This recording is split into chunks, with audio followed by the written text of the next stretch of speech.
ጤና ይስጥልኝ በድጋሚ እንዴት ቆይታችኋል ተመልካቾች? ይህ የኢትዮጵያ ቴሌቪዥን ነው። 7 ሰዓት ሆኗል። ዜና ኢትዮጵያ ተጀምሯል። አበይት ጉዳዮቻችንን እናስተዋውቃችሁ።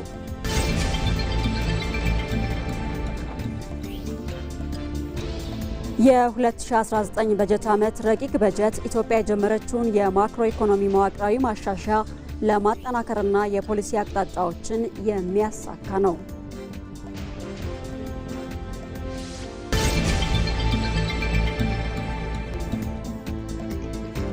የ5 ሚሊዮን ኮዶሮች ምዕራፍ ከታቀደለት ጊዜ በፊት መሳካቱን ጠቅላይ ሚኒስትር አብይ አህመድ ገለጹ።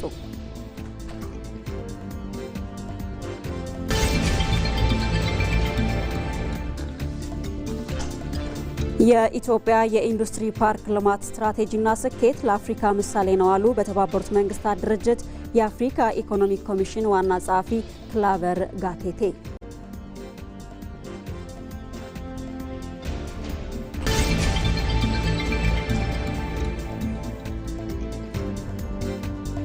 ከውጭ የአሜሪካና የኢራን ወታደራዊ ፍጥጫ ዳግም አገርሽቶ ወደ ከረረ ግጭት አምርቷል።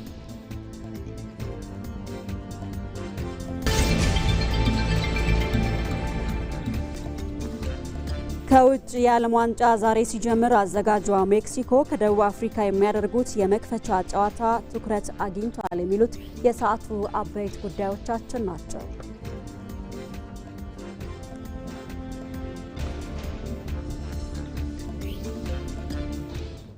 ዜና ኢትዮጵያን እየመራው ነጻነት ፍቅሩ አብሬያችሁ ቆይታ አደርጋለሁ። ከዚህ ከዋናው ስቱዲዮ በተጨማሪም ሌሎች ባልደረቦቻችን በቀጥታ መስመሮቻችን ተገኝተው ተጨማሪ መረጃዎችን እያጋሩን ቆይታ ያደርጋሉ።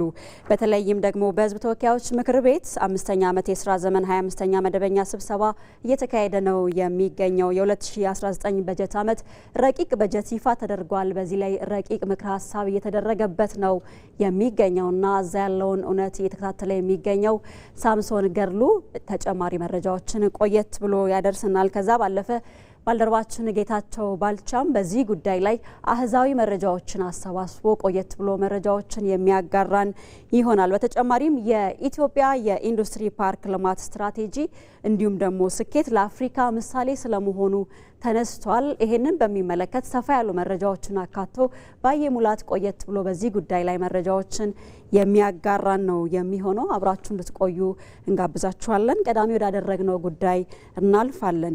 በኢትዮጵያ በተለይም ተግባራዊ የተደረገው የተሟላ የማክሮ ኢኮኖሚ ማሻሻያን ተከትሎ የኢትዮጵያ የታክስ ገቢ ከጠቅላላ የሀገር ውስጥ ምርት ያለው ድርሻ በ2018 በጀት ዓመት ወደ 9.5 በመቶ ከፍ ይላል ተብሎ እንደሚጠበቅ የገንዘብ ሚኒስትሩ አህመድ ሺዴ አስታውቀዋል። በሕዝብ ተወካዮች ምክር ቤት 5ኛ ዓመት የስራ ዘመን 25ኛ መደበኛ ስብሰባ እየተካሄደ ይገኛል።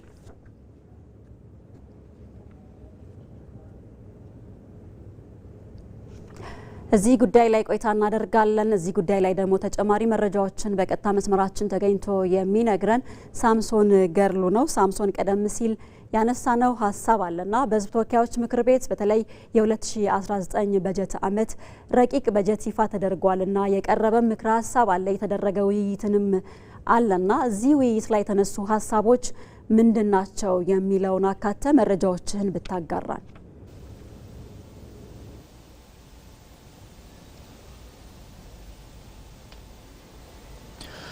አመሰግናለሁኝ። እንግዲህ ዛሬ 25ኛ መደበኛ ስብሰባውን ያደረገው የሕዝብ ተወካዮች ምክር ቤት በ2019 ረቂቅ በጀት ላይ ውይይት አድርጓል። እንግዲህ የገንዘብ ሚኒስትሩ አህመድ ሺዴ ናቸው እንግዲህ የበጀት መግለጫውን ዛሬ በሕዝብ ተወካዮች ምክር ቤት ተገኝተው ያቀረቡት። እንግዲህ እዚህ የበጀት መግለጫ ላይ እንደተጠቆሙ ከሆነ የ2019 ዓመት በጀት 2.33 ትሪሊየን ብር ሆኖ እንግዲህ በሚኒስትሮች ምክር ቤት ጸድቆ ነው ወደ ሕዝብ ተወካዮች ምክር ቤት የተላከው። እንግዲህ ይህ በጀት በውስጡ ከያዛቸው መሰረታዊ ቁም ነገሮች መካከል በተለይ ገቢን በማመንጨት የራስን ወጪ በራስ አቅም የመሸፈን ሂደት እንግዲህ ከቅርብ ጊዜ ወዲህ ኢትዮጵያ በሰፊው የሰራችበት እንደምትገኝ ይታወቃል። እንግዲህ ይህንን በዚህ የበጀት ሂደት ላይ እንግዲህ አንዱ ታሳቢ የተደረገው ትልቁ ነገር እሱ እንደሆነ ተጠቁሟል። እንግዲህ ኢትዮጵያ ወደ 1.6 ትሪሊየን ብር የሚሆነውን ጠቅላላ ገቢ ከዚህ ከሀገር ውስጥ ከታክስም ካልሆኑ ገቢዎች የመሰብሰብ እቅድን ይዛለች። ከዛ ባሻገር ግን ከዚህ ውስጥ ደግሞ 1.5 ወይም ደግሞ 1.49 አካባቢ ትሪሊየን ብር የሚሆነውን ከታክስ ለመሰብሰብ ነው እንግዲህ የታቀደው።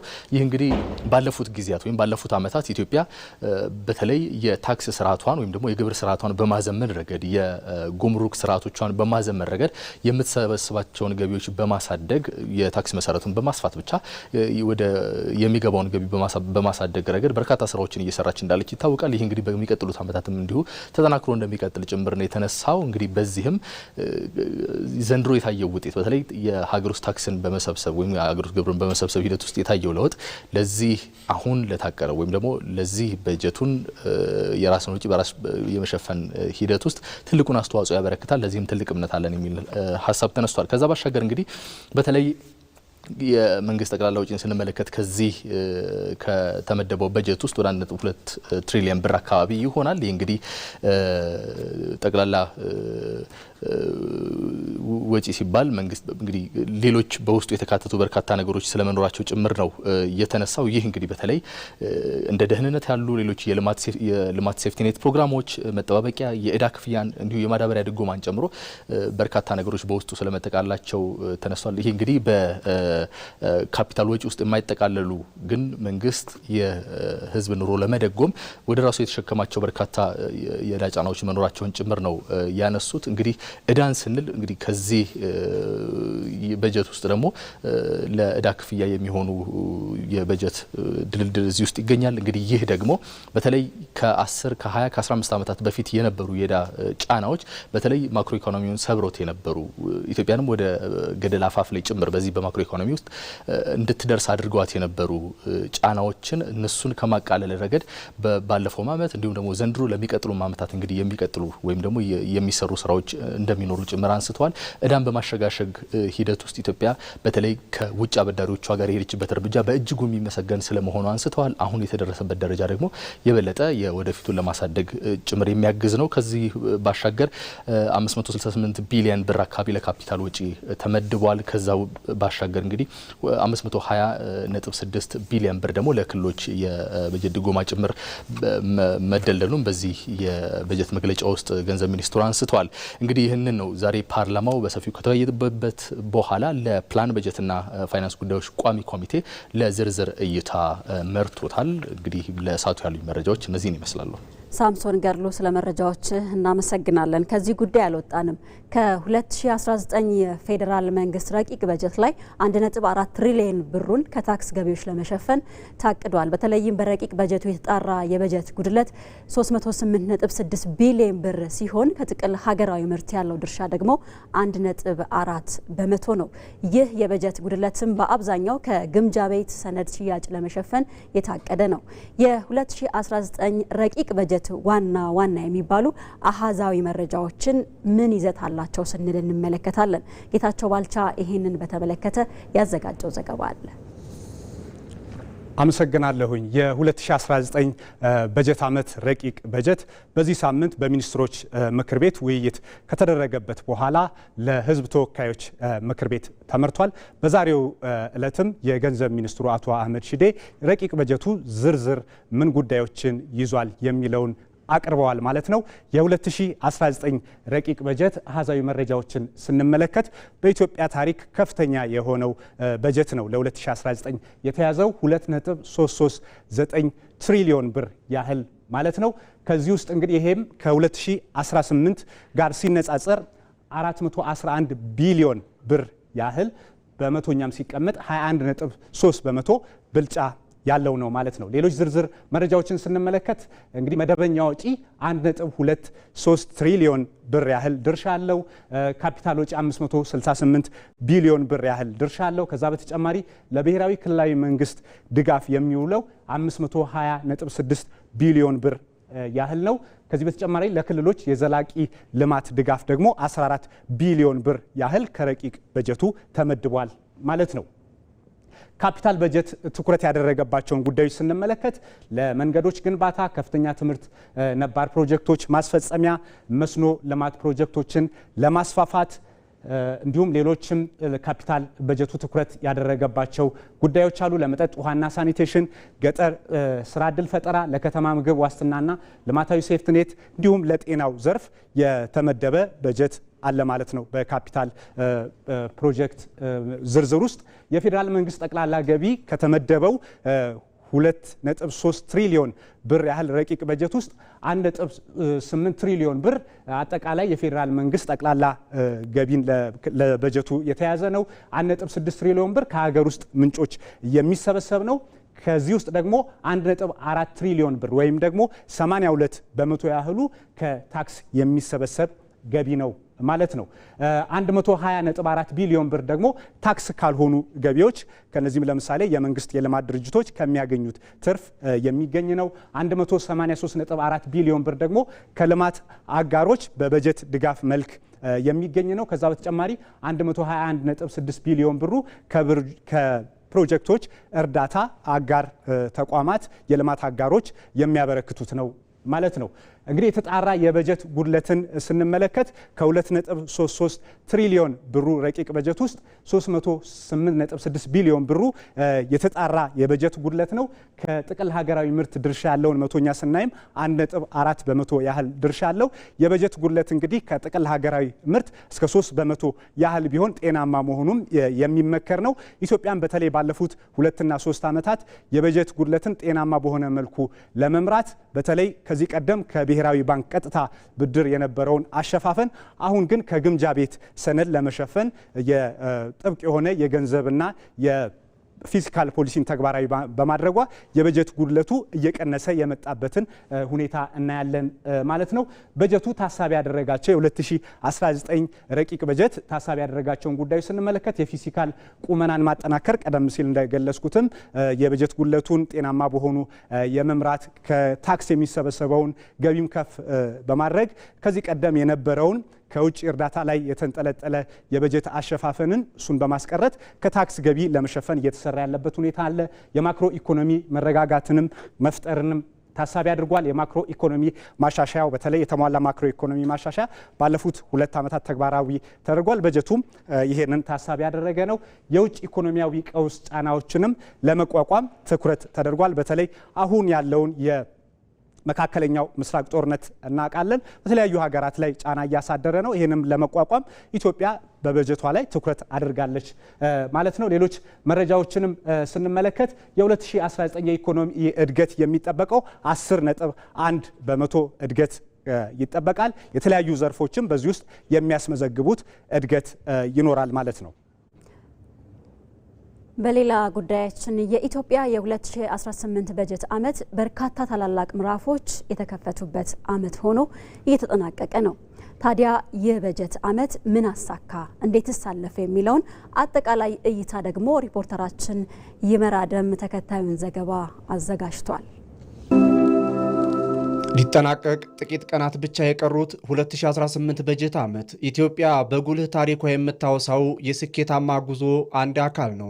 ዓመቱ ሲጀመር ጀምሮ ሀገር እጆቿ ታላላቅ የልማት ሚስማሮችን ከመምታትና ሪቫን ከመቁረጥ አልቦዘኑም። ዓመቱን የዓለም አቀፍ የስበት ማዕከል ሆና የከረመችባቸው ግዙፍ ሜጋ ፕሮጀክቶች ለፍሬ የበቁበትና አዳዲስ ደግሞ የተወለዱበት የበጀት ዓመት ሆኗል። ፈተናዎች የቱንም ያህል ቢበዙ ከስኬቷ ሸብረክ እንደማትል ያረጋገጠችበት የመቻል ማሳያዋ ግዙፉ የህዳሴ ግድብ ፍጻሜውን አግኝቶ ወደ ብርሃን የተሸጋገረው በዚሁ በጀት ዓመት መጀመሪያ ላይ ነው። በተለይም የሀገራችን ኩራት የሆነው የታላቁ የህዳሴ ግድብ በመጠናቀቁና ኃይል ማመንጨት መጀመሩ ምርትና ምርታማነትን ለማሳደግ ከፍተኛ እገዛ ከማድረጉም በላይ ለጎረቤት ሀገራት የኤሌክትሪክ ኃይል ኤክስፖርት አቅርቦትን በማሳደጉ የውጭ ምንዛሬ ምንጭ እንዲሆን ከሌሎች የግብርናና ኢንዱስትሪ ምርቶች በተጨማሪ ያስችሏል። የ2018 በጀት ዓመት ሲጀመር በሀገሪቱ ምጣኔ ሀብታዊና ማህበራዊ መዋቅር ላይ ትልልቅ ለውጦችን ለማምጣት የታለሙ ግዙፍ እቅዶች ተሰንቀውበት ነበር። ዓመቱ በተለይም በታላላቅ መሰረተ ልማቶች ማጠናቀቂያ፣ በከተማ ውበትና ኮሪደር ልማት ፕሮጀክቶች መጋመስ እንዲሁም በዲጂታል የኢኮኖሚ ሽግግር ረገድ አሻራውን ጥሏል። ይህ ዓመት ኢትዮጵያ ያሰበቻቸውን ትልሞች፣ የወጠነቻቸውን ታላላቅ ሀገራዊ ርዕዮች በግዙፍ ኢንቨስትመንት አጋጣሚዎች ሁሉ ወደ መሬት ያወረደችበት ነው። ከግሉ ዘርፍ ባለሀብቶች ጋር በመቀናጀት በርካታ ግዙፍ የኢንቨስትመንት እድሎችንና ሜጋ ፕሮጀክቶችን በመሳብ ላይ ይገኛል። ከእነዚህም መካከል በሀገራችን ታሪክ የመጀመሪያው የሆነው የማዳበሪያ ፋብሪካ ግንባታ ፕሮጀክት በቅርቡ የተጀመረ ሲሆን እንዲሁም በኢትዮጵያ አየር መንገድ የሚሰራው የቢሾፍቱ ኢንተርናሽናል ኤርፖርት ግንባታ ፕሮጀክት በዋነኛነት የሚጠቀሱ ሲሆን ሌሎች ዘርፍ ብዙ ስራዎችም የሀገሪቱን የረጅም ጊዜ የኢኮኖሚ ራዕይ እውን ለማድረግ በከፍተኛ ሁኔታ እየተከናወኑ ይገኛሉ።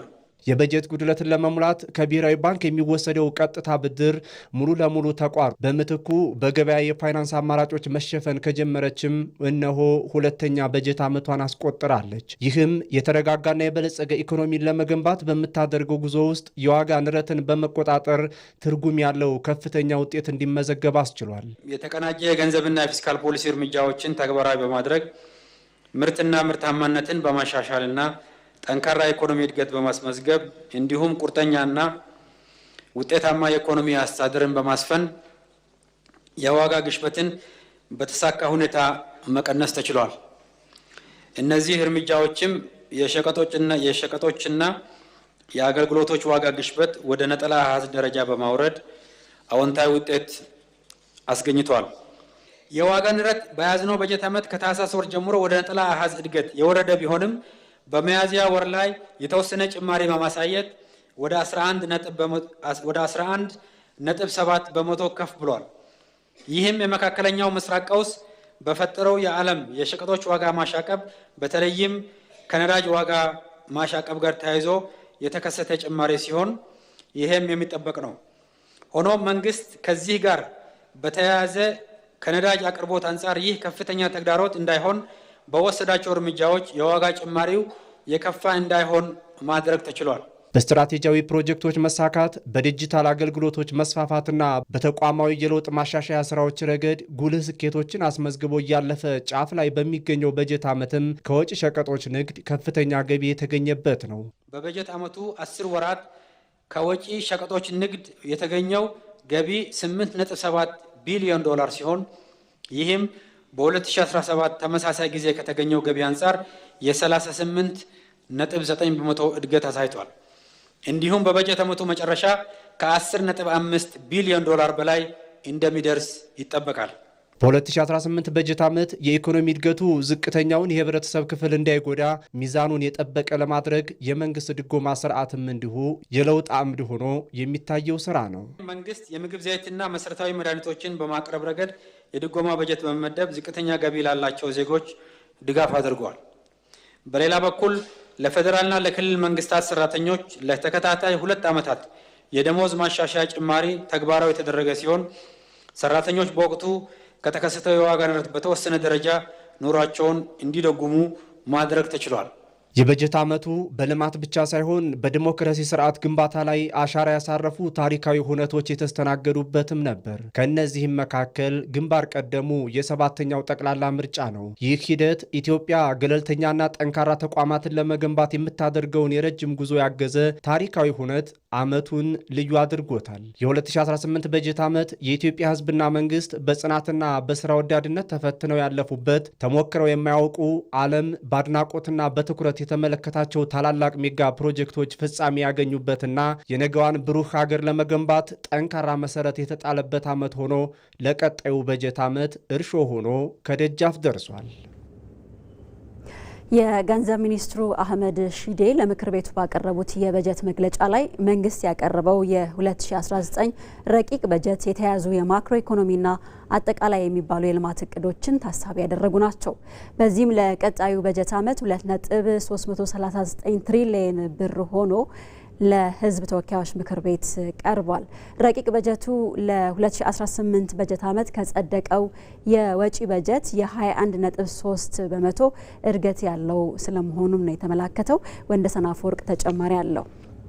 የገንዘብ ሚኒስትሩ አህመድ ሺዴ በህዝብ ተወካዮች ምክር ቤት በመገኘት የፌዴራል መንግስት የ2019 ረቂቅ በጀትን አቅርበዋል።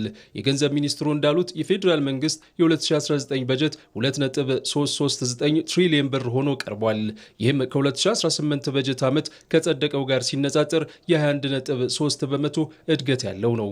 አጠቃላይ የፌዴራል መንግስት የ2019 ጠቅላላ ወጪ በጀት ብር 2.339 ትሪሊየን ትሪሊየን ሲሆን ይህም በ2018 በጀት ዓመት ከጸደቀው የወጪ በጀት አንጻር የብር 411.5 ቢሊዮን ጭማሪ ወይም የ21.3 በመቶ እድገት አለው። ከዚህ የወጪ በጀት ውስጥ ብር 1.236 ትሪሊየን ለመደበኛ ወጪ፣ ብር 568.2 ቢሊዮን ለካፒታል ወጪ፣ ብር 520.6 ቢሊዮን ለብሔራዊ ክልላዊ መንግስታት የበጀት ድጋፍና ብር 14 ቢሊዮን ለክልሎች ለዘላቂ የልማት ግቦች ማስፈጸሚያ ድጋፍ የተመደበ በጀት ነው። ከጠቅላላው የ2019 የፌዴራል መንግስት በጀት ውስጥ 52.9 በመቶ የሚሆነው ለመደበኛ በጀት የተመደበ ነው። ከዚህ ውስጥ 43.8 በመቶ የሚሆነው ደግሞ ለሀገር ውስጥና ለሀገር ውጭ ዕዳ ክፍያ መሆኑንም አብራርተዋል። ጠቅላላ የፌዴራል መንግስት የውጭ በጀት ውስጥ 52.9 በመቶ የሚሆነው ከፍተኛ ድርሻ ለመደበኛ በጀት የተመደበ ነው። ይህም በያዝነው 2018 በጀት ዓመት ለመደበኛ በጀት ከተመደበው አንጻር የ16.5 በመቶ እድገት አለው።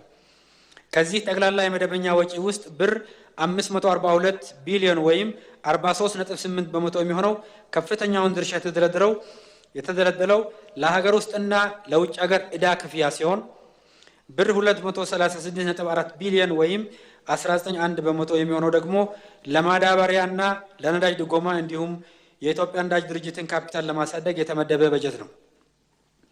ለመንግስት ባለበጀት መስሪያ ቤቶች ለደሞዝ ለአበልና ለልዩ ልዩ ክፍያዎች የተመደበው ጠቅላላ በጀት ብር 170.8 ቢሊዮን ወይም 13.8 በመቶ ሲሆን ይህም በ2018 በጀት ዓመት ከተያዘው ተመሳሳይ ወጪ አንጻር የ22.6% ጭማሪ አለው።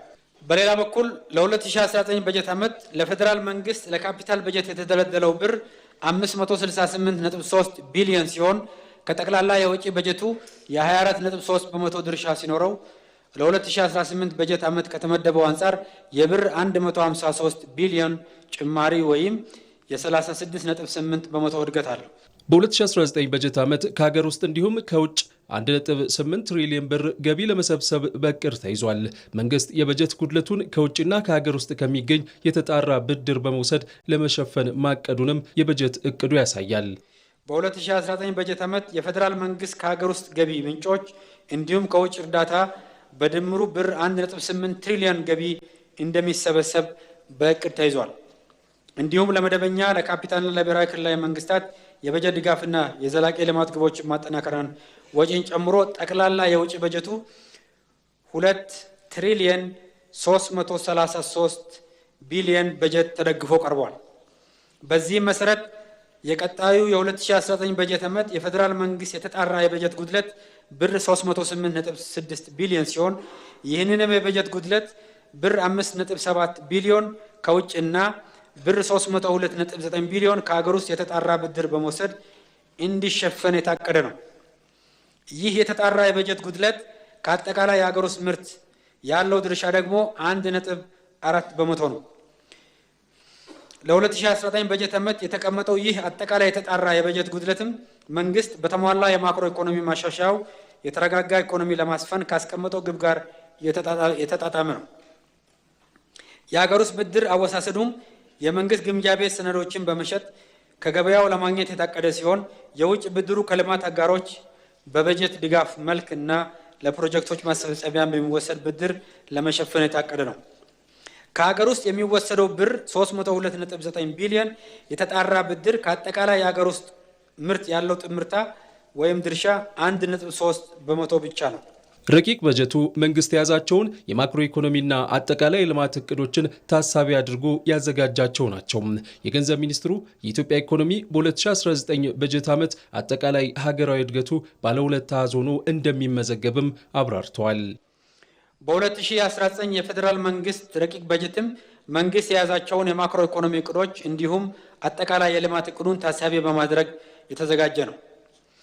የኢትዮጵያ ኢኮኖሚ በ2019 በጀት ዓመት የ10.1 በመቶ እድገት እንደሚያሳይ ግምት የተወሰደ ሲሆን የኢኮኖሚ እድገት ትንበያ በክፍላታ ኢኮኖሚ ሲታይ ግብርና የ7.6 በመቶ፣ ኢንዱስትሪ የ12.6 በመቶ እንዲሁም አገልግሎት የ9.9 በመቶ እድገት እንደሚኖራቸው ይጠበቃል።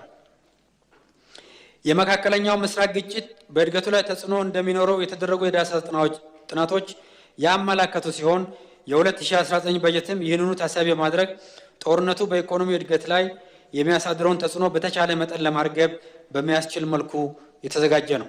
የ2019 ረቂቅ የፌዴራል መንግስት በጀቱ ከ2018 በጀት ዓመት ጭማሪ ቢያሳይም ይህ ግን ከመካከለኛው ምስራቅ ቀውስ ጋር የተያያዙ ወጪዎችን ታሳቢ ያደረገ ነው። በጀቱ የማክሮ ኢኮኖሚ ማሻሻያውን በተሳካ ሁኔታ ተግባራዊ ለማድረግና የውጭ ቀውሶችን ተከትሎ የሚመጣውን ጫና ለመቋቋም ያለመ ነው። ባለበጀት መስሪያ ቤቶችም በጀቱን ለታለመው ዓላማ በአግባቡ መዋል እንደሚገባቸው የገንዘብ ሚኒስትሩ በሕዝብ ተወካዮች ምክር ቤት ፊት ቀርበው አስገንዝበዋል። ለ2019 የበጀት ዓመት 2.3 ትሪሊዮን ብር ረቂቅ በጀትን በተመለከተ የሕዝብ ተወካዮች ምክር ቤት አባላት ለገንዘብ ሚኒስትሩ አህመድ ሺዴ ጥያቄዎችን አንስተው ማብራሪያ ተሰጥቶባቸዋል። በተለይ ፍትሐዊ የልማት ጥያቄዎችን ለመመለስ በሚል የተጀመሩ ፕሮጀክቶችን ለማጠናቀቅም እንደሚሰራ ተገልጿል። ቶማስ ኃይሉ ተጨማሪ ዘገባ አለው። የ2019 የበጀት ዓመት 2.3 ትሪሊዮን ብር ረቂቅ በጀትን በተመለከተም የገንዘብ ሚኒስትሩ አህመድ ሺዴ ለሕዝብ ተወካዮች ምክር ቤት አባላት አቅርበው ውይይት ተደርጎበታል። በዚህም ረቂቅ በጀቱን በሚመለከት የምክር ቤቱ አባላት የተለያዩ ጥያቄዎችንም አንስተዋል። በተለይም በረቂቅ በጀቱ በመደበኛ ወጪዎችና በካፒታል ወጪዎች የተያዘው የገንዘብ መጠን አለመመጣጠን ይታይበታል በሚል ለተነሳ ጥያቄ የገንዘብ ሚኒስትሩ ማብራሪያ ሰጥተዋል። የመደበኛ ወጪዎች 1.2 ትሪሊዮን ይላል። ለካፒታል ወጪዎች ደግሞ 568 ቢሊዮን ይላልና ግማሽ ያክሉን እንኳ መድረስ አልቻልንም በዚህ ዓመት እና መንግስት ለረጅም ጊዜ እድገት የሚያመጡ የካፒታል ፕሮጀክቶች ላይ ወጪውን መመደብ ካልቻለ እንደ ግድቦች፣ ሃይዌዎች፣ የባቡር መንገዶች እና ምርታማነትን የሚያሳድጉ ዘላቂ ፕሮጀክቶች እነዚህ አካባቢ ላይ ትኩረት አለመስጠቱን ያሳያል። በጀቱ ዘንድሮ ተደግፎ የቀረበው የካፒታል በጀት 568.2 ቢሊዮን ነው። ማህበራዊ ድጎማዎች ተቀንሰው፣ ዕዳ ክፍያ ተቀንሰው፣ ስራ ማስኬጃ የሚባለው ደሞዝ፣ አበል፣ ጥቅማጥቅም፣ ነዳጅ ምናምን አላቂቃ በጠቅላላ የሚባለው አክቹዋል መደበኛ ስራ ማስኬጃ የሚባለው 170.8 ቢሊዮን ነው። ከትክክለኛው የስራ ማስኬጃ በጀታችን በከፍተኛ እጥፍ ያለው ካፒታል በጀት ነው ተደግፎ የቀረበው። መደበኛ የሚለው አጠቃላይ አጠራር ሁሉንም ስለሚመለከት ነው። መጠባበቂያም እዛ ውስጥ ነው ያለው፣ የማዳበሪያም እዛ ውስጥ ነው ያለው፣ የነዳጅም እዛ ውስጥ ነው ያለው፣ ማህበራዊ ድጎማዎቹ በሙሉ እዛ ውስጥ ነው ያሉት፣ ከካፒታል ውጭ ያሉት በጠቅላላ ማለት ነው። ዕዳ ክፍያም እዛ ውስጥ ነው ያለው። 1.2 ትሪሊዮን የሆነበት ምክንያት በዛ ነው። አክቹዋል ባለበጀት መስሪያ ቤቶች ተብለው ይሄው ምክር ቤትና በካቢኔ የተቋቋሙ የኢትዮጵያ መንግስት አስፈጻሚ ተቋማት በጠቅላላ የመደበኛ ወጪያቸው የሚባለው መደበኛ ወጪ ተደግፎ የቀረበው 170.8 ቢሊዮን ብቻ ነው። ስለዚህ ትክክለኛው መደበኛ በጀትና የቀረበው ካፒታል በጀት በሚነጻጸርበት ጊዜ በከፍተኛ እጥፍ ካፒታል በጀቱ ይበልጣል። ጠቅላላ መደበኛ ሲባል የዲፌንስም፣ የሴኩሪቲም፣ የአስተዳደርም፣ የዕዳ ክፍያው በጠቅላላ አንድ ላይ ስለሚገባ ነው። በበጀት ዓመቱ ለመንገድ ፕሮጀክቶች ትኩረት ተሰጥቷል። ነገር ግን ያልተጠናቀቁ መንገዶችን በሚመለከት ምን መፍትሄ ያለ ተብሎ ለተጠየቀ ጥያቄ ሚኒስትሩ ምላሽና ማብራሪያ ሰጥተዋል። በጀቱ ሲበጀት ወይም ሲመደብ ትኩረት ያደረገው ለመንገድ ፕሮጀክቶች ነው።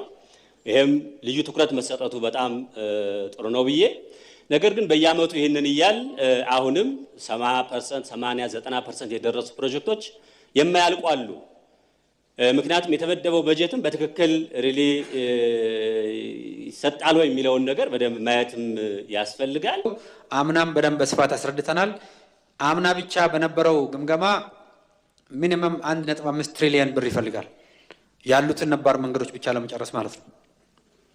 1.5 ትሪሊዮን ለመመደብ የሚያስችል የመንግስት አቅም የለም በአሁኑ ጊዜ በአንድ ዓመት ጊዜ ውስጥ ወይ በሁለት ዓመት ጊዜ ውስጥ። ስለዚህ ሰፊ ዓመት የሚጠይቅ ስራ መሆኑ መታወቅ አለበት። ሌላው ደግሞ ባለፉት 8 ዓመታት አገራዊ ለውጡ ከተደረገ በኋላ በመጀመሪያዎቹ የለውጥ ዓመታት የፍትሐዊ የልማት ጥያቄ መፈታት ስላለበት ብዙ ፕሮጀክቶች ገብተዋል። ፍትሐዊነትን ለማረጋገጥ ተብሎ ነው ብዙ ፕሮጀክቶች የተያዙት ማለት ነው። ተገቢ ናቸው፣ ፍትሐዊ ናቸው። ሆኖም ግን የፌዴራል መንግስት ፋይናንስ የሚያደርገው የመንገድ አይነት ምንድነው? ደረጃው ምን መሆን አለበት? በጥናት ላይ ተመስርቶ ለወደፊት መልክ መያዝ ይኖርበታል ማለት ነው። በከፍተኛ ትምህርት ተቋማት የተጀመሩ የተለያዩ ፕሮጀክቶች ሳይጠናቀቁም ሌሎች ፕሮጀክቶችን የሚጀምሩበትም አካሄድ አለ። ይህንን ለማረም ምን መፍትሄ ያለ ተብሎ የተጠየቁት የገንዘብ ሚኒስትሩ ምላሽ ሰጥተዋል። ዩኒቨርሲቲዎች ላይ ብዙ የተጀመሩ ፕሮጀክቶች አሉ። ፕሮጀክቶች ይጀምራሉ 6ም 7ም 8ም ዓመት ሳያልቁ ይቀጥላሉ። እንደገና አዲስ ፕሮጀክቶች ይያዛሉ። የመንግስት ደግሞ ፖሊሲ ፕሮጀክቶችን ማጠናቀቅ ነው።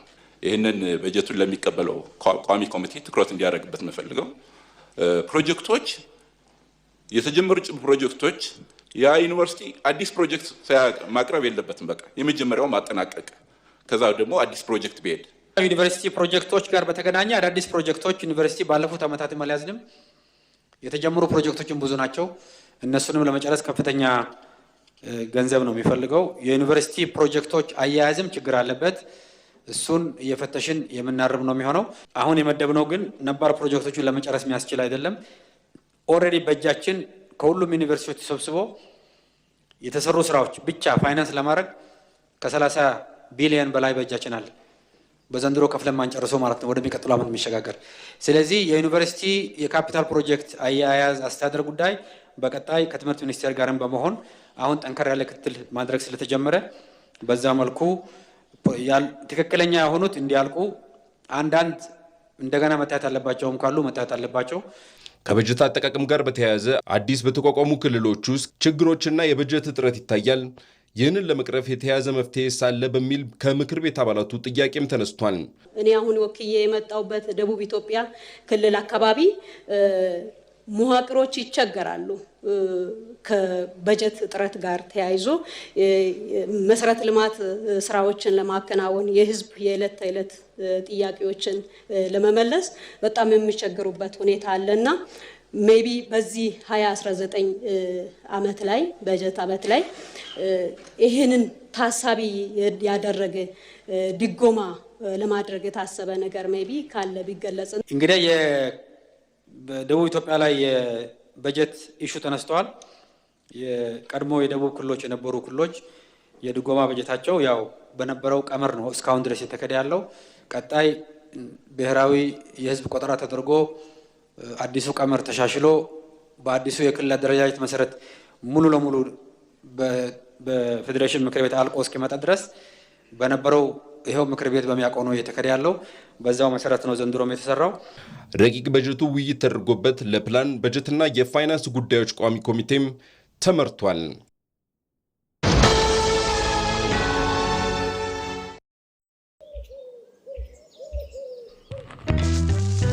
ቆይ አንዴ እንዳትሄድ ጠብቀኝ።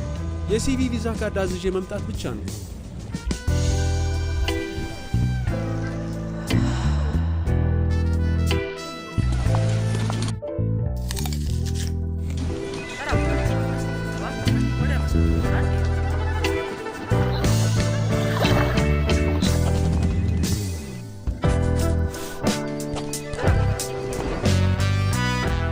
ባንኮ በመዳፉ በያዙት ስልኮ ቤቶ ድረስ ከተፍ ይላል። ሰላም ጤና ይስጥልኝ። በማንኛውም ሰዓት በተመቸው ቀን ባሉበት ሆነው የኢትዮጵያ ንግድ ባንክን ቪዛ ካርዶን በስልኮ ማዘዝ ይችላሉ። የሲቢ ሞባይል ባንኪንግ መተግበሪያውን ይክፈቱ። ባንኪንግ የሚለውን ይክፈቱ። ቪዛ ካርድ ሰርቪስ የሚለውን ይምረጡ። ይፈልጉ ምትክ ወይም አዲስ መጠየቅ፣ የካርዶን አይነትና የሚወስዱበትን ቅርንጫፍ መርጠው ያረጋግጡ። ባንክ የሚመጡት ካርዶን ለመውሰድ ብቻ ነው። አሁኑኑ ያመልክቱ። በፍጥነት ካርዶን ይውሰዱ። የኢትዮጵያ ንግድ ባንክ፣ ሁሌም የሚተማመኑበት ባንክ። ይህ የኢትዮጵያ ቴሌቪዥን ነው። ዜና ኢትዮጵያ ላይ ትገኛላችሁ ተመልካቾች። ወደ ሌሎች ዜናዎቻችን እናልፋለን። የ5 ሚሊዮን ኮደሮች ምዕራፍ ከታቀደለት ጊዜ በፊት መሳካቱን ጠቅላይ ሚኒስትር አብይ አህመድ ገለጹ። ለዚህም ለመላው ኢትዮጵያውያን የእንኳን ደስ አላችሁ መልእክት አስተላልፈዋል። ጠቅላይ ሚኒስትሩ በማህበራዊ ትስስር ገጻቸው ላይ ባሰፈሩት መልእክት በ3 ዓመታት ውስጥ ለማሳካት የታቀደውን ግብ ከ2 ዓመት ባነሰ ጊዜ ውስጥ ማሳካት ተችሏል ብለዋል። የ5 ሚሊዮን የኢትዮጵያ ኮደሮች ሐምሌ 16 ቀን 2016 ዓመተ ምህረት ከተጀመረበት ጊዜ አንስቶ በኮምፒውተር ፕሮግራሚንግ ፕሮግራሚንግ፣ በመረጃ ትንተና፣ በአንድሮይድ ሶፍትዌር ልማትና በአርቲፊሻል ኢንተለጀንስ መሰረታዊ ትምህርቶች ከ5 ሚሊዮን በላይ ሰልጣኞች ተመዝግበው ከ3 ሚሊዮን በላይ የሚሆኑት ስልጠናውን ማጠናቀቃቸውን ነው የገለጹት። ይህ ስኬት የህዝባችንን ቁርጠኝነትና ወሰን የሌለው አቅም ማረጋገጫ ነው ብለዋል ጠቅላይ ሚኒስትሩ። በዲጂታሉ ዓለም በልኩ ለመዘጋጀት የጀመርነው ታሪካዊ ምዕራፍ የጉዟችን ማብቂያ ሳይሆን ብሔራዊ ራዕያችንን ይበልጥ የምናፋጥንበት መነሻ እንደሆነም ጠቅላይ ሚኒስትሩ ጠቁመዋል። እስከ ነሐሴ 2018 ዓ.ም ድረስ የሰልጣኞችን ቁጥር 7 ሚሊዮን ለማድረስ የተሰነቀውን ግብ ለማሳካት እያንዳንዱ ኢትዮጵያዊ የዚህ ብሔራዊ ተልዕኮ አካል እንዲሆን ጥሪያቸውንም አቅርበዋል። ለወጣት ተማሪዎቻችን መጪው የክረምት ወቅት ትልቅ እድላችሁ ነው ያሉት ጠቅላይ ሚኒስትሩ ጊዜያቸውን በዋዛ ከማሳለፍ ተቆጥበው በመመዝገብ እንዲሁም በመማር ወደ ትምህርት ገበታቸው ሲመለሱ ተማሪዎች ብቻ ሳይሆኑ በዓለም አቀፍ ደረጃ እውቅና ያላቸው የዲጂታል መሪዎች እንዲሆኑ አሳስበዋል። ስልጠናዎቹ ሙሉ በሙሉ በነፃ የሚሰጡ ሲሆን የምስክር ወረቀቱም በዓለም አቀፍ ደረጃ እውቅና ያለው ነው። የምትገነቡት ነገ ዛሬ የሚጀምረው ዛሬ ነው ብለዋል ጠቅላይ ሚኒስትሩ በመልእክታቸው።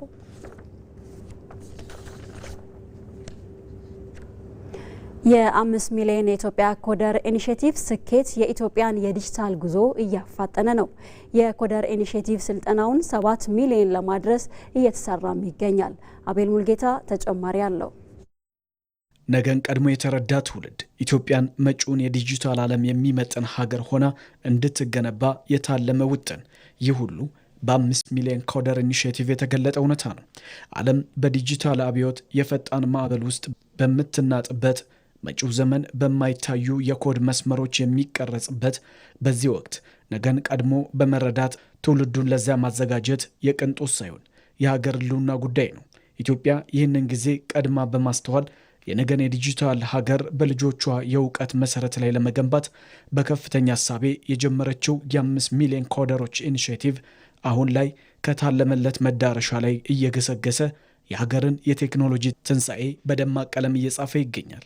ይህ ታላቅ ሀገራዊ ንቅናቄ የነገውን የዓለም መልክ ቀድሞ በመተንተንና በቴክኖሎጂው ዓለም የበቃና የነቃ ዜጋ መፍጠር እንደሚገባ በጽኑ በማመን በጠቅላይ ሚኒስትር አብይ አህመድ ቀዳሚ መሪነትና ከተባበሩት አረብ ኤሚሬቶች መንግስት ጋር በተደረገ ትብብር ወደ ተግባር የተቀየረ በመጪው ዘመን በአደባባይ ላይ የኢትዮጵያን የልዕልና አሻራ የሚያሳርፍ የለውጥ ምሰሶ ነው።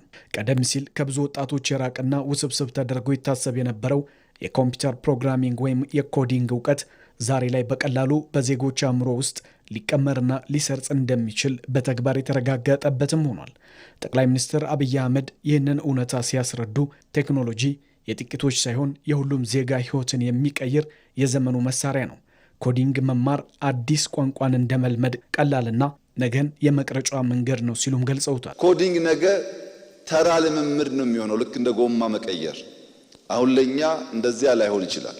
ያኔ ልጆቻችን ግራ የገባቸው እንዳይሆኑ ከወዲሁ መልካም ዘር ሊዘራባቸው ይገባል። 5 ሚሊዮን ኮደርስ ኢትዮጵያ ፈጠረች ማለት በሀገር ውስጥና በውጭ በቀላሉ ስራ ሊያገኙ የሚችሉ ስራ ሊፈጥሩ የሚችሉ ኩባንያ ሊፈጥሩ የሚችሉ ሰዎች ፈጠረች ማለት ነው። ዛሬ በሚሊዮኖች የሚቆጠሩ ዜጎች ይህንን እድል ተጠቅመው የዲጂታል ክህሎታቸውን አሳድገዋል። በዓለም አቀፍ ገበያ ላይም ተወዳዳሪና ተፈላጊ ባለ ክህሎቶችም ተፈጥረውበታል። ይህ ስኬት ኢትዮጵያ ለያዘችው የዲጂታል ትራንስፎርሜሽን ግብ መሳካት ቀዳሚውንና ወሳኙን ሚና እየተወጣ ይገኛል። የ5 ሚሊዮን ኮደሮች ስልጠና በ3 ዓመታት ውስጥ ለማጠናቀቅ ታቅዶ የነበረ ቢሆንም ከተያዘለት ጊዜ አስቀድሞ ከ2 ዓመት ባነሰ ጊዜ ውስጥ ግቡን ማሳካቱን ጠቅላይ ሚኒስትር አብይ አህመድ በማህበራዊ ትስስር ገጻቸው በይፋም አብስረዋል። በሐምሌ አጋማሽ 2016 የተጀመረው ይህ ፕሮጀክት ከታሰበው በላይ በፈጣን ሁኔታ መጠናቀቁ የኢትዮጵያን ዲጂታላይዜሽን ጉዞ ይበልጥ የሚያፋጥን ግዙፍ የሰው ኃይል አቅም በአጭር ጊዜ ውስጥ መገንባቱን ማረጋገጫም ጭምር ነው። ይህ ስራ ወጣት ኢትዮጵያውያን በሀገር ውስጥ ብቻ ሳይሆን በዓለም አቀፍ ደረጃ ባሉበት ሆነው በርቀት ስራ ወይም ሪሞት ጆብ እንዲሰሩ ወይም የራሳቸውን የቴክኖሎጂ ስታርታፕ ኩባንያዎችን እንዲመሰርቱ ሰፊ በርንም ከፍቷል። ነገን አስቦ ትውልድን ዛሬ ላይ ማዘጋጀት የነገው ሀገር ዋስትና በመሆኑ አሁን ባለው የዲጂታል ዘመን ከኋላ መከተል የሚባል አስተሳሰብ ሙሉ በሙሉ ተረትም ሆኗል። ልጆቻችን ነገ ሊወዳደሩ የሚችሉበትን አውድ አሁን ቀድመን ካልፈጠርን ብሎ ማሰብ ሲገባው ኤአይ ለኢትዮጵያ ቅንጦት ነው ይላል። አሁን ላለችው ኢትዮጵያማ ቅንጦት ነው፣ ጥያቄ የለውም። ለልጆቻችን ግን የመመገቢያ የመኖሪያ ሰርቫይቭ የማድረጊያ አውድ ነው። አሁን ካልሰራ ነው በቀር ልጆቻችንን በትናንትና ስርዓት እያዘጋጀን ነገን እንዲዋጁ ማድረግ አንችልም። አሁን ከዓለም ጋር እኩል ከመራመድ አልፎ ውድድር ውስጥ አሸናፊ ሆኖ መውጣትንም ይጠይቃል። ይህ 5 ሚሊዮን ኮደር ኢኒሼቲቭ የተገኘው ስኬት በዲጂታሉ ዓለም በኩል ለመዘጋጀት ለተጀመረው ታሪካዊ ምዕራፍ ቁልፍ ሚና ያለው ቢሆንም ይህ ጉዞ ግን ገና ጅምር እንጂ ፍጻሜም አይደለም። ኢኒሼቲቭ ጉዞውን በመቀጠል በዚህ ዓመት እስከ ነሐሴ መጨረሻ ድረስ የተመዝጋቢዎችን ቁጥር 7 ሚሊዮን ለማድረስ አቅዶ እየሰራም ይገኛል። በዚህም እያንዳንዱ ኢትዮጵያዊ የዚህ ብሔራዊ ተልዕኮ አካል እንደሆነና በተለይም ወጣት ተማሪዎችን በመጪው የክረምት ወራት ይህንን ታላቅ የዲጂታል ዕድል በአግባቡ ሊጠቀምበትም ይገባል። የ5 ሚሊዮን የኢትዮጵያ ኮደሮች እሳቤ ሲጀምር የህልም ያህል ታላቅና ረቂቅ ቢመስልም በአሁኑ ወቅት እየታየ ያለው አፈጻጸም ግን ኢትዮጵያ መጪውን ዘመን ቀድማ የመረዳቷና የሚመጥናትን ሀገር እውን ማድረጓን ህያው ማረጋገጫም ሆኗል።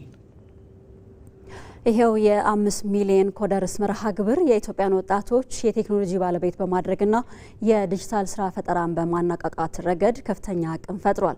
ከዚህ መርሃ ግብር ጎን ለጎንም የተቋማትን ዲጂታላይዜሽን ለማፋጠንና ለማገዝ የሚያስችሉ የሀገር በቀል እውቀትና የቴክኖሎጂ ባለሙያዎችን በማፍራት ረገድ ስኬታማነቱን አስመስክሯል። አለሚልፉ ተጨማሪ አላት። የቴክኖሎጂ ባለቤትነትን ማረጋገጥና ወጣቱን የነገው ዓለም መሪ ማድረግ ይህ የ5 ሚሊዮን ኮደሮች ፕሮግራም ዋነኛ መነሻ ነው። ፕሮግራሙ በይፋ ከተጀመረ ወዲህ በአጭር ጊዜ ውስጥ በብዙ ሺዎች የሚቆጠሩ ወጣቶች የኮዲንግ፣ የሶፍትዌር ልማትና የደንበኛ አያያዝ ክህሎቶችን በመቅሰም ወደ ተግባራዊ የስራ ዓለም ተቀላቅለዋል። በተለይም ቀደም ሲል የቴክኖሎጂ እድሉ ርቋቸው ለነበሩ የክልል ከተሞች ወጣቶች ሰፊ የስራና የፈጠራ በር ከፍቷል። እዚህ በፊት ኦንላይን ስራዎችን መስራት ፈልግ ነበር፣ ግን ሰርቲፊኬት ይጠይቃል። እነዛን ሰርቲፊኬት ለማምጣት ስል እንደዚህ ኮርሴራ ምናምን የሚባሉት ዌብሳይት አሉ ሌላች ከነዛ ኮርስ ለመውሰድ በገንዘብ ነው ገንዘብ ይጠይቃሉ እና እኔ ደግሞ ገንዘብ የለኝም እና ኦንላይን ላይ ስራ ማግኘት አልቻልኩም ነበር እና አሁን እንደዚህ ኢትዮ ኮደርስ ያመጣልኝ ዩኒቨርሲቲ ከሚባለው ድርጅት ጋር በነፃ ነው እና በነፃ አንደኛ ሰርቲፊኬት ማግኘት ይችላል፣ ተምሬ ብዙ ሙቀት ማግኘት ይችላል። ፕሮግራሚንግን በደንብ ተከታትዬ በመጨረስ አሁን እነዚህ አፕወርክ ላይ ምናምን ለመስራት እየሞከርኩ ነው። ራሳችንን ወደ ቴክኖሎጂ እንድናሸጋግር ይረዳናል። አሁን ላይ ዓለም የደረሰበት ደረጃ እንድንደርስ የተለያዩ ወጣቶችን ስራ ፈጣሪ ለማድረግም ይረዳል፣ ክፍት መሆኑ ማለት ነው። በነፃም ሆኖ ዓለም አቀፍ እውቅናም የምታገኝበት ከሆነ እውቀትም የምታገኝበት ከሆነ በቀላሉ ፌስቡክ የምትጠቀም ይሆን ቲክቶክ ላይ የምታሳልፊዋን ጊዜ እዚህ ጋር ብታሳልፊ አንቺ ይሄንን ወደ ቢዝነስም የምትቀይርበት መንገድ አለ ማለት ነው። እነዚህ ስኬቶች ግለሰባዊ ከመሆን አልፈው ለሀገራዊ የኢኮኖሚ ሽግግር ያላቸው አስተዋጽኦ ከፍተኛ ነው። ስልጠናው በተለይ ወጣቶች በራሳቸው አንቀሳቃሽነት የዲጂታል ስራ ፈጣሪዎች ወይም ስታርታፖች እንዲሆኑ በማስቻል ረገድ ተጨባጭ ለውጥ እያመጣ ይገኛል። ይህም ኢትዮጵያ በ2030 በምስራቅ አፍሪካ ቀዳሚ የዲጂታል ማዕከል ለመሆን ለነደፈችው ስትራቴጂ ዋና የሰው ኃይል ሞተር ሆኖ እያገለገለ ነው። ኮምፒቲቲቭ የሆነ የዲጂታል ሀብ የመሆን ህልሟን እንድታሳካ እንደዚሁ ከ70% በላይ የሆነውን የሀገራችንን ወጣት በክህሎት አስታጥቀን መጓዝ ስንችል የሚሳካ እንደሆነ በስትራቴጂው ላይ በግልጽ ተቀምጧል። እንዲሁም ደግሞ በስታርታፖች ላይ የሚደረግ ኢንቨስትመንት ወሳኝ የሆነ ፋክተር እንደሆነ ያስቀምጣል። ፕሮግራሙ እስካሁን ባበረከተው አስተዋጽኦ የመንግስትን የዲጂታላይዜሽን ጉዞ አፋጥኖታል። የተለያዩ የመንግስትና የግል አገልግሎቶች ወደ ዲጂታል ስርዓት በሚቀየሩበት በዚህ ወቅት የኮደሮች መብዛት የቴክኖሎጂ ሽግግሩ በሀገር በቀል እውቀትና ባለሙያዎች እንዲመራ እያደረገው ነው። የኛን ህዝብ፣ የኛን ባህል፣ የኛን እሴት፣ የኛን ዳይቨርሲቲ፣ የኛን ቋንቋ ታሳቢ ባደረገ መልኩ ቴክኖሎጂን መፍጠርና ማቅረብ ያስፈልጋል ማለት ነው። እነዚህ ቴክኖሎጂ ፈጣሪዎችና ቴክኖሎጂ አቅራቢዎች መንግስት ሊሆን ይችላል፣ ፕራይቬት ሴክተሩ የግል ዘርፉ ሊሆን ይችላል፣ ግለሰቦች ሊሆኑ ይችላሉ፣ ሌሎች መንግስታዊ ያልሆኑ ተቋማት ሊሆኑ ይችላሉ። ግን እነዚህን የኛን ማንነት የኛን ነባራዊ ሁኔታ ታሳቢ ባደረገ መልኩ ቴክኖሎጂን ማቅረብ ያስፈልጋል ማለት ነው። ምክንያቱም ይሄንን ታሳቢ ባላደረገ መንገድ ቴክኖሎጂዎች የሚቀርቡ ከሆነ መጨረሻ ላይ በዋናነት ሰነድ ያዘጋጀንለት እናገለግለዋለን ያልነው አብዛኛው የማህበረሰብ ክፍል ኢንዲዩዘር የምንለው የመጨረሻው ተጠቃሚና ቴክኖሎጂው አመራሩም ሳይገናኝ ይቀራል ማለት ነው። የዲጂታል 2030 ስትራቴጂን ስኬታማ ለማድረግ የዜጎችን የቴክኖሎጂ ተጠቃሚነት ማሳደግ፣ ምቹ ስነ ምህዳር መፍጠርና የዲጂታል መሰረተ ልማትን ማስፋፋት ቁልፍ ተግባራት ናቸው። የ5 ሚሊዮን ኮደሮች ፕሮግራም እነዚህን ግቦች በአንድነት በማቀናጀት ረገድ ሚናው የጎላ ሆኗል። ለዜጎች በርከት ያለ የስራ ዕድል መፍጠር አለባቸው። ሁለተኛ ለሀገር እድገት ማረጋገጥ አለባቸው። ማደግ አለብን። ስራና እድገት ብቻውን ግን በቂ አይደለም። ሉዓላዊነት የምንለውን ነገር ደግሞ የሚያረጋግጥ መሆን አለበት። ታለንት ላይ ኢንቨስት ማድረግ፣ እነዚህን ትናንሽ ስታርታፖች ወደ ዩኒኮርን እንዲያድጉ ማድረግ፣ ገበያ እንዲያገኙ ማድረግ፣ እንዳይጠፉ ማድረግ ድምር ብቻ ሳይሆን ድርብ ኃላፊነት እንደሆነ ማሰብ ያስፈልጋል። እነሱ ከጠፉ እድገት ስለማይኖር እነሱን የማብቃት የመምራት ጉዳይ የሁላችን ኃላፊነት እንደሆነ ቢታሰብ መልካም ነው ማለት እወዳለሁ። የ5 ሚሊዮን ኮደሮች ፕሮግራም የኢትዮጵያን ወጣቶች የክህሎት ባለቤት በማድረግ የስራ ዕድል በመፍጠርና ሀገራዊውን የዲጂታል 2030 ራዕይ ወደ መሬት በማውረድ ረገድ እስካሁን ያበረከተውና ወደፊትም የሚያበረክተው አስተዋጽኦ የላቀ መሆኑን በብዙ መንገድ እየተገለጸ ያለ ሀቅ ነው። የኮደርስ ውጤት ኢትዮጵያውያን ከራሳቸው አልፈው አድማስ ተሻጋሪ ተቋማትን ተቀላቅለው በሉዓላዊነት አውድ እስከ መግባት የመድረሳቸው ሚስጥር የመርሃ ግብሩ ስኬት ሆኖ መመንዘር ስለመጀመሩ ማሳያም ነው።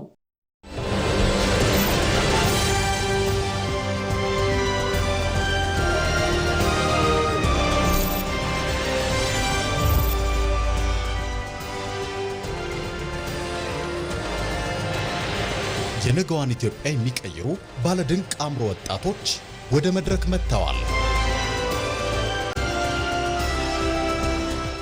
በሐሳብ የበለጸጉ በቴክኖሎጂ የረቀቁና የኢትዮጵያን የወደፊት ዕጣ ፈንታ ለመለወጥ የሚተጉ ወጣቶች የሚገናኙበት ታላቅ መድረክ።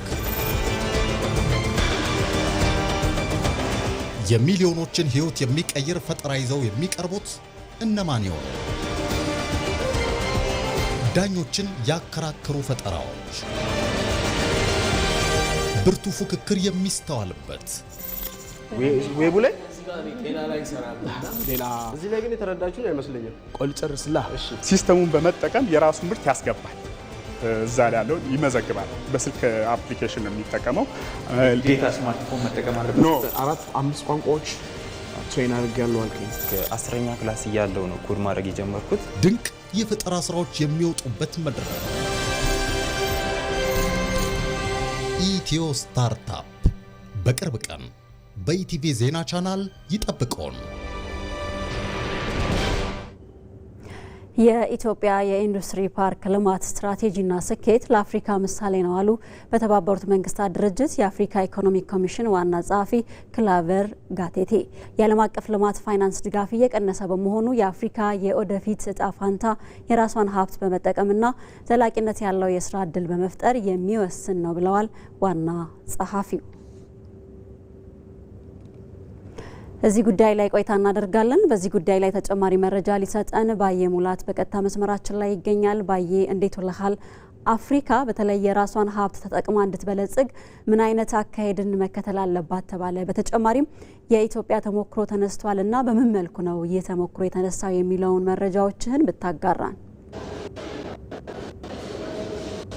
መልካም ነጻነት። እዚህ አዲስ አበባ በሚገኘው የተባበሩት መንግስታት ድርጅት የአፍሪካ ኢኮኖሚክ ፎረም የአፍሪካ የልማት ተጽዕኖ ፎረም እየተካሄደ ነው የሚገኘው። በዚህ ፎረም አፍሪካ ያላትን ሀብት ተጠቅማ እንዴት ማድረግ ትችላለች፣ የኢኮኖሚ ብልጽግና እንዴት ማረጋገጥ ትችላለች፣ እንዲሁም ደግሞ የፖሊሲ ክፍተቶቿ እንዴት መሞላት አለባቸው በሚል ምክክር እየተደረገ ነው የሚገኘው። ዛሬ ነው የተጀመረው፣ እስከ ነገ ይቀጥላል። በፎረሙ ደግሞ የፖሊሲ አውጪዎች፣ ወጣቶች እንዲሁም ደግሞ የመንግስት የስራ ኃላፊዎችም ጭምር እየተሳተፉበት ነው የሚገኘው። አፍሪካ እንደሚታወቀው የማዕድን ሀብት ያላት የራሷ የሆነ ትልቅ ሀብት ያላት እንዲሁም ደግሞ በወጣት የተሞላች አህጉር ናት። ነገር ግን ያላትን አቅም ያክል አልለማችም እና የሆነበት ምክንያት ደግሞ ፖሊሲዎቿ በአግባቡ እየተተገበሩ አይደለም። የፖሊሲ ችግር የለባትም፣ ግን የትግበራ ችግር ይስተዋልባታል ነው የተባለው። እንግዲህ በዚህ መድረክ የተነሳው ነገር አንደኛው ምንድነው አፍሪካ ያላትን ሀብትና በተለይም ደግሞ የወጣቱን የሰራተኛ ኃይል ተጠቅማ ለመልማት ከፍተኛ የሆነ ቁርጠኝነት ያስፈልጋል ነው የተባለው። ለአብነት ያክል ዓለም አቀፍ ነባራዊ ሁኔታው እንደሚያሳየው የአርቲፊሻል ኢንተለጀንስ ወይም ደግሞ የሰው ሰራሽ አስተውሎት አብዮት የኢንዱስትሪዎችን ሁኔታ እየቀየረ ነው። እንዲሁም ደግሞ ኢንዱስትሪዎች ከፍተኛ የሰራተኛ የሰው ኃይል ስለሚጠቀሙ ከዚህ ጋር ተያይዞ አፍሪካ ቆም ብላ ማሰብ አለባት ነው የተባለው። ከዛ ባለፈ ደግሞ ዓለም አቀፍ የልማት የፋይናንስ ምንጮች እንደ ከዚህ ቀደም እንደነበረው ለአፍሪካ ሀገራት የሚሰጡት ድጎማ ወይም ደግሞ የሚሰጡት የልማት ድጋፍ ከጊዜ ወደ ጊዜ እየቀነሰ ስለመጣ አፍሪካ በራሷ አቅም በራሷ ሀብትና በራሷ ልጆች የመልማት ሁኔታዋን ቆም ብላ ማሰብ አለባት ነው የተባለው። ለዚህ ደግሞ እንደ ዋነኛ መሰረት ወይም ደግሞ እንደ ዋነኛ የስራ ሁኔታ የሚጠቀሰው ጠንካራ ፖሊሲዎችን በመቅረጽና እነዚህን ደግሞ ተግባራዊ በማድረግ ነው። ለዚህ ኢትዮጵያ እንደ አንድ አብነት ተጠቅሳለች። በዚህ መድረክ የአፍሪካ ኢኮኖሚክ ኮሚሽን ዋና ጸሐፊ ክላቨር ጋቴቴ ኢትዮጵያ በኢንዱስትሪ ፓርኮችና በግብርና ወይም ደግሞ በአግሮ ኢንዱስትሪ ፓርኮች ላይ የሰራችው ስራና ያገኘችው ውጤት ለመላው አፍሪካ የሚያስተምር መሆኑን ጠቅሰዋል። በኢንዱስትሪ ፓርኮችን በመመስረት ከ13 በላይ የሚሆኑ ኢንዱስትሪ ፓርኮችና ተጨማሪ ደግሞ የአግሮ ፕሮሰሲንግ ኢንዱስትሪ ፓርኮች አሉና እነዚህን ኢንዱስትሪ ፓርኮች ወደ ስራ በማስገባት እነዚህ ኢንዱስትሪ ፓርኮች ደግሞ የኢትዮጵያን የሀብቶች ወይም ጥሬ ሀብቶች እሴት በመጨመር ወደ ውጭ በመላክና በርካታ ቁጥር ያለው ሰራተኛን በመቅጠርና የገቢ ምንጭ በመሆን ለመላው አፍሪካ ምሳሌ ልትሆን እንደምትችል ነው ክላቨር ጋቴቴ የገለጹት። ከዛ ባለፈ ደግሞ እንደ አፍሪካ ድፍን ወይም ደግሞ በልማቱ በኩል ፍጹም ጨለማ አይደለችም። ቀደም ሲል የኢትዮጵያ እንደጠቀስኩት ሁሉ በአውቶሞቲቭ ዘርፍ ሞሮኮ ተጠቀሳለች፣ በዲጂታል ኢኮኖሚ በኩል ኬንያ ተጠቀሳለች እና እነዚህን ምርጥ ተሞክሮዎችን በማስፋትና ፈጠራ የታከለበትን መፍትሄ በመጨመር በራሷ አቅም መልማት እንዳለባት ነው የተነገረው። ክላቨር ጋቴቴ በማጠቃለያ ንግግራቸው በተለይም ደግሞ ፖሊሲዎችን በመተግበር በራስ አቅም በመልማት እንዲሁም ደግሞ ወጣቶችን ወደ ስራ በማስገባት በኩል መስራት እንዳለበት ነው የተነገረው። በተለይ የልማት እቅዶችን በመንደፍና በራስ ፖሊሲ በመተግበር በኩል ኢትዮጵያ ተጨማሪ ምሳሌ ልትሆን ትችላለች። ታላቁ የኢትዮጵያ ህዳሴ ግድብን በራስ አቅም በራስ እጆች ተገንብተው መጠናቀቁ ይታወሳል።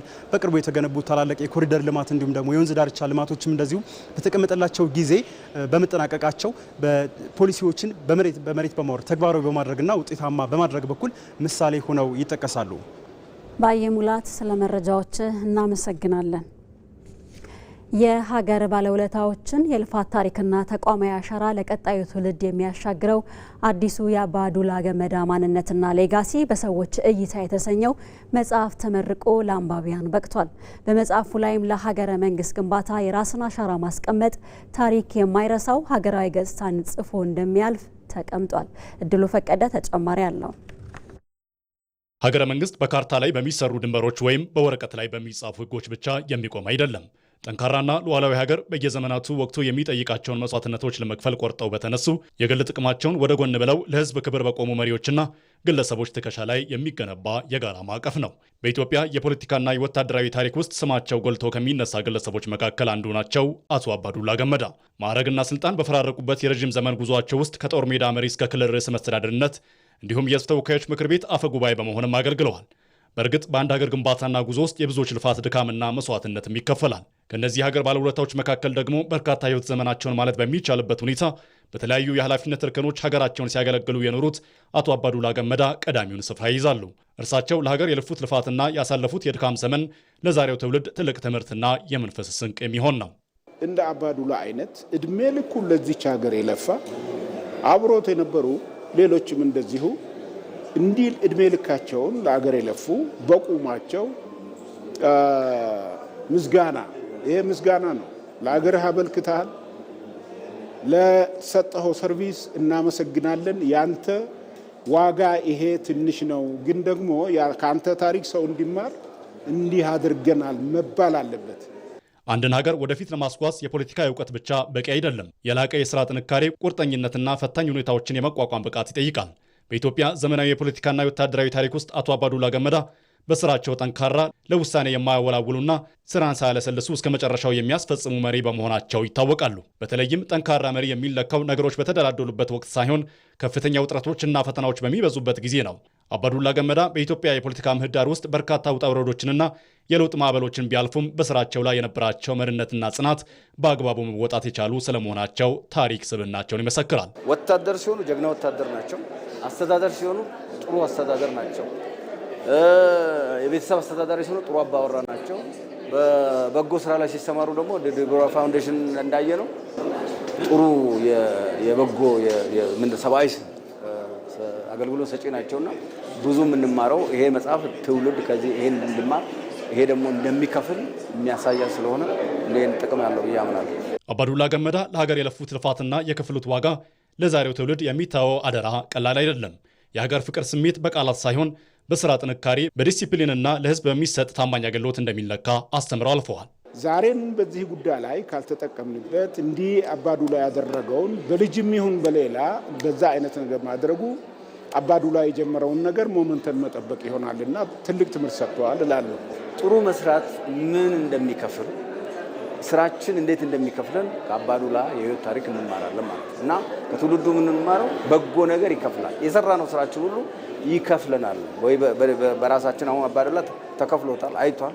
ከዚህ በላይ ደስታ የለም። በጡረታ ዘመኑ ለዚህ ተከብሮ ስለሱ ጥሩ እየተነገረ መኖር ማለት የማይገኝ እድል ነው። ብዙ ጊዜ ሰዎች የሚያሞግሱሽ አንቺ በጉብዝና ዘመንሽ ነው ሰዎች የሚያመሰግኑሽ። ተጽዕኖ በእነሱ ላይ ተጽዕኖ ማሳደር ስትችይ ነው ሰዎች የሚያመሰግኑ። አሁን ለአባዱላ ምስክርነት እየተሰጠ ያለው በጡረታ ዘመኑ ነው።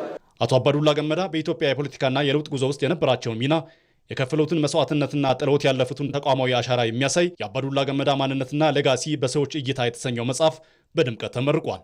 በከፍተኛ የመንግስት የሥራ ኃላፊዎች፣ ታዋቂ ግለሰቦች፣ ምሁራንና ጥሪ የተደረገላቸው እንግዶች በተገኙበት በዚህ የምርቃት ስነ ስርዓት ላይ መጽሐፉ ለአሁኑና ለቀጣዩ ትውልድ ትልቅ የታሪክ ማጣቀሻና የአመራር ጥበብ መቅሰሚያ ስለመሆኑም ተመላክቷል። በሳውዲ አረቢያ ለእስር ተዳርገው የነበሩ 1655 ኢትዮጵያውያን የፍርድ ሂደታቸው ተቋርጦ የምህረት አዋጅ እንዲሰጣቸው ተደረገ። የውጭ ጉዳይ ሚኒስቴር ሪያድ የሚገኘውን የኢፌድሪ ሚስዮንና ጅዳ የሚገኘውን ቆንሰላ ጽሕፈት ቤት በማስተባበር ባደረገው የዲፕሎማሲ ጥረት በሳውዲ አረቢያ ለእስር ተዳርገው የነበሩ 1655 ዜጎችን የፍርድ ሂደታቸው ተቋርጦ የምህረት አዋጅ እንዲሰጣቸው ተደርጓል። ይህ ውጤት መንግስት በውጭ ግንኙነት ለዜጋ ተኮር ዲፕሎማሲ በሰጠው ትኩረት የተገኘ ስለመሆኑም ተመላክቷል። ከዜጋ ተኮር ዲፕሎማሲ አኳያ በሳውዲ አረቢያ ቀሪ የዲፕሎማሲ ጥረት የሚሹ ጉዳዮችን በተመለከተም ክትትል እያደረገ ነው። በዚሁ አጋጣሚ መንግስት ህብረተሰቡ ከህገወጥ የሰዎች አዘዋዋሪዎች በማህበራዊ ሚዲያ የታጀበ ሀሰተኛ ማታለያ ድርጊት የውጭ ሀገር ጉዞ ራሱን እንዲጠብቅ እያሳሰበ ህገወጥ የሰዎች አዘዋዋሪዎችን የህግ ተጠያቂነት ለማድረግ የተጀመሩ ጥረቶች ተጠናክረው ይቀጥላሉ ብሏል።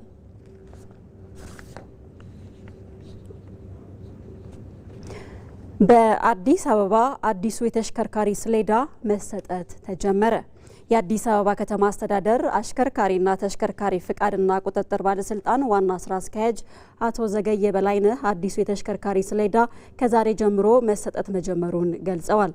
አዲሱ ሰሌዳ ሀገራዊ የሆኑ ይዘቶችን ያካተተ መሆኑና ኮፒ ወይም ፎርጂድ የማይሰራበት መሆኑንም ገልጸዋል። የአዲስ አበባ ከተማ አስተዳደር አሽከርካሪና ተሽከርካሪ ፍቃድና ቁጥጥር ባለስልጣን አገልግሎቱን ለማዘመን ቁጥጥሩን ይበልጥ ውጤታማ ለማድረግ የተለያዩ ስራዎችን እየሰራ እንደሚገኝም ጠቁመዋል። ለዚህም አዲሱን የተሽከርካሪ ሰሌዳ አጠቃላይ ይዘት አተገባበር ከበፊቱ በተሻለ መልኩ ስራዎችን ለማዘመን እንዲሁም ኢትዮጵያን የሚገልጹ መለያዎችን የያዘና ዓለም አቀፍ መስፈርቱን የተከተለ ነው ብለዋል። ሰሌዳው የተለያዩ መረጃዎችን የሚይዝ በመሆኑ ለሕግ ማስከበር ስራ የሚመች ቶሎ የማይበላሽና ወጪ ቆጣቢ መሆኑንም አብራርተዋል። ሰሌዳው ለመጀመሪያ ጊዜ በአዲስ አበባ መሰጠት መጀመሩንና ተገልጋዮች በተመዘገቡበት ቅደም ተከተል እንደሚወስዱ፣ በክልል ከተሞች ደግሞ በቅርቡ እንደሚጀመርም ተገልጿል።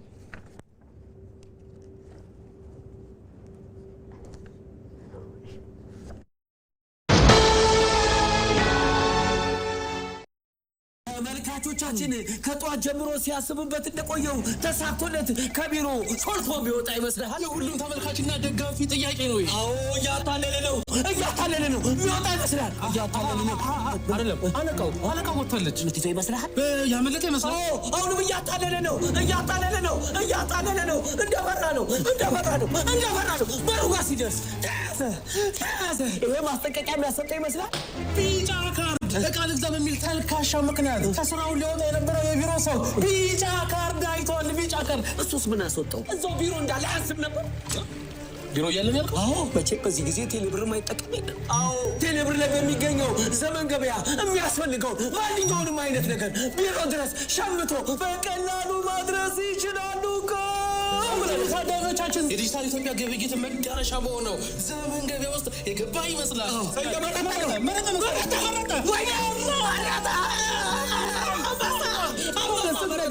ይሄንን ቀሚስ ባይገዛ ኖሮ አልቆለት ነበር። የቅድሙ ማስጠንቀቂያ ትምህርት የሆነ ይመስለኛል። ደረሰ። ተመልካቾቻችን ቀሚሱ ቢሮ ደረሰ። ከተባለ ምን አይነት ብቃት! ምን አይነት ቴክኖሎጂ! ወይኔ ዘመን ገበያ ከጉዳ ወጣ።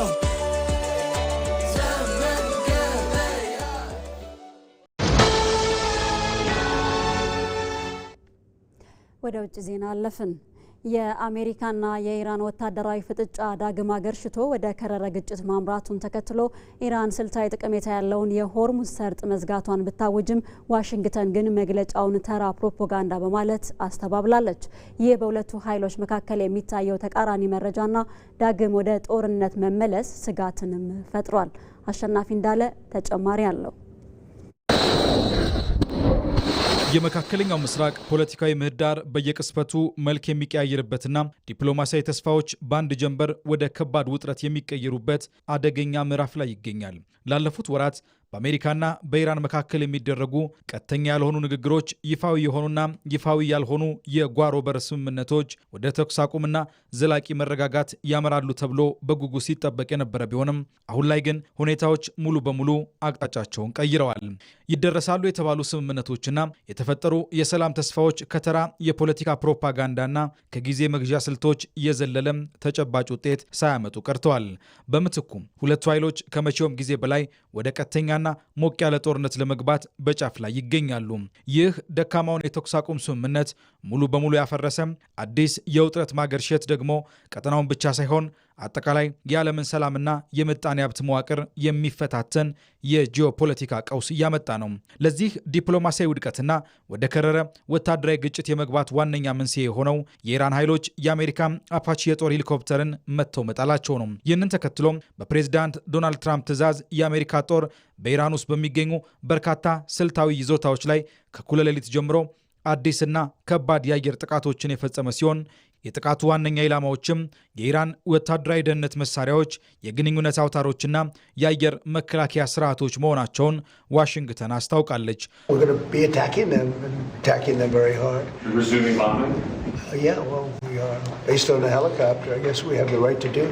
በሄሊኮፕተራችን በደረሰው ጥቃት ላይ ተመስርተን ይህንን ለማድረግ ሙሉ መብት ያለን ይመስለኛል።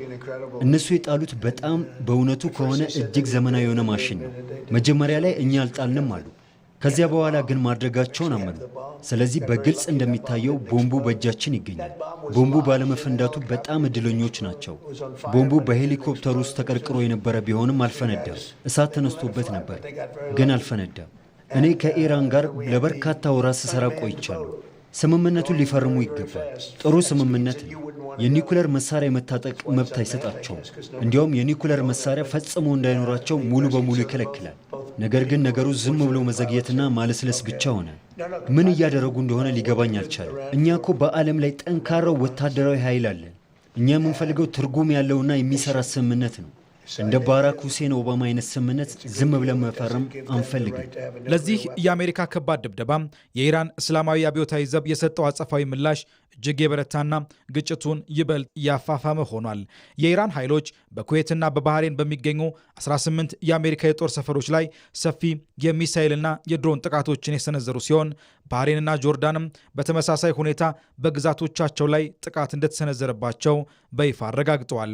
ይህ በቀጠናው በሚገኙ የአሜሪካ ወታደራዊ ይዞታዎችና የአየር ማረፊያዎች ላይ የተሰነዘረው ሰፊ ጥቃት የወታደሮችን ሕይወትና ደህንነት አደጋ ላይ የጣለ ከመሆኑም በላይ በባህረ ሰላጤው ሀገራት ላይ ከባድ የፍርሃት ጥላ አሳርፈዋል። ቴህራን ይህንን ስልታዊ ጥቃት የምትጠቀመው አሜሪካ በቀጠናው የምታደርገውን ስምሪት እንድትቀንስ ለማስገደድና የባህረ ሰላጤው ሀገራት ለዋሽንግተን ድጋፍ እንዳይሰጡ ለማስፈራራት ቢሆንም በተግባር ግን አገራቱን ወደማይቆጣጠሩ ታላቅ ቀውስ ውስጥ እየገፋቸው ይገኛል። ከዚህ ወታደራዊ ጫና ጎን ለጎን የሆርሙዝ ሰርጥ ዳግም የመዘጋቱ ስጋትና በባህር ላይ የሚፈጸሙ ጥቃቶች የዓለም አቀፍ ንግድን እግር ከወርች የመጠቅለል አቅም አላቸው። በእርግጥም አሜሪካ ሰርጡ አልተዘጋም ስትል ማረጋገጫ ብትሰጥም ከኢራን በኩል የተሰማው በተቃራኒው ሰርጡ ለየትኛውም እንቅስቃሴ ዝግ መደረጉን ነው። የኢራን ወታደራዊ እዝ በሰርጡ በሚያልፉ መርከቦች ላይ ቀጥተኛ ተኩስ ለመክፈት መወሰኑንና በተግባርም በንግድ መርከቦች ላይ ጥቃት መሰንዘሩን ተከትሎ በዓለም አቀፍ ገበያ ላይ የነዳጅና የኢንሹራንስ ዋጋ በከፍተኛ ሁኔታ ሊነር የሚችልበት እድል ተፈጥሯል።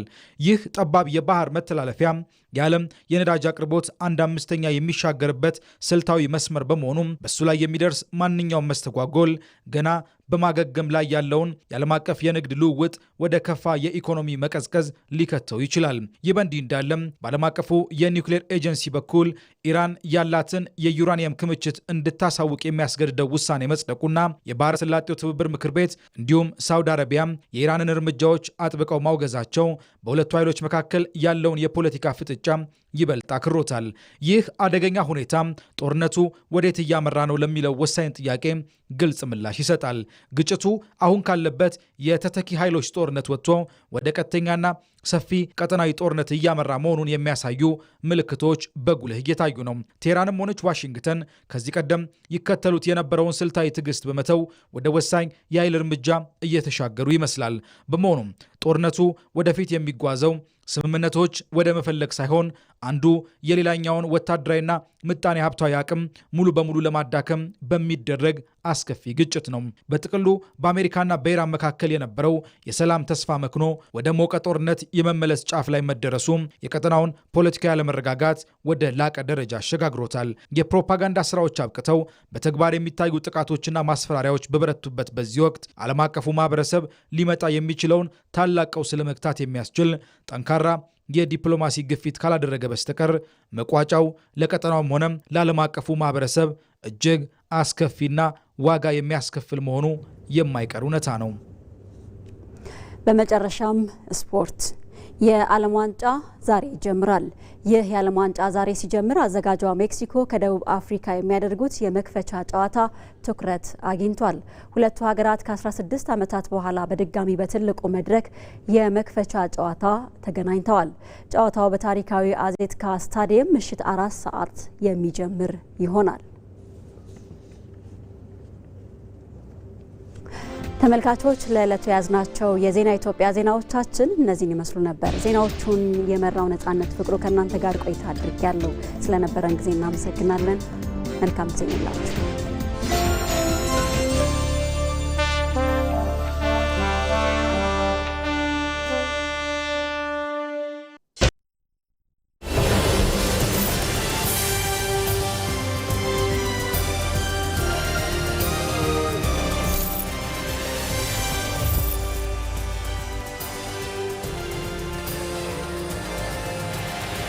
የነገዋን ኢትዮጵያ የሚቀይሩ ባለድንቅ አእምሮ ወጣቶች ወደ መድረክ መጥተዋል።